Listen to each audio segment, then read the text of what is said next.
नमस्कार सर्वांना आणि श्री स्वामी समर्थ. तर आज आहे गावाकडे आलेला दुसरा दिवस आणि सकाळी सकाळी झालेली आहे. छान आंघोळ वगैरे झालेली आहे आणि इथे बघा शेतातली मस्त एकदम फ्रेश अशी पालकची भाजी आहे. तर आता त्याचा गरगट्टा बनवला आणि तोच आम्ही आज खाल्ला सकाळी सकाळी भाजी भाकरी बनवून.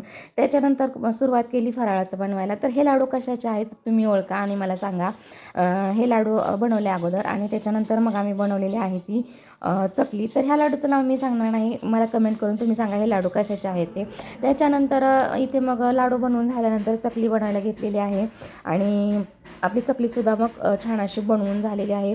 तर कसं कामाच्या काही गडबडीत जास्त शूट करणं काही झालेलं नाही, त्याच्यामुळे थोडेसे छोटे छोटे शॉट घेतलेले आहेत. कारण का शूटिंगच्या नादी लागलं काम राहतं आणि कामाच्या नादी लागलं की शूटिंग राहते, असं होतं आहे सगळं.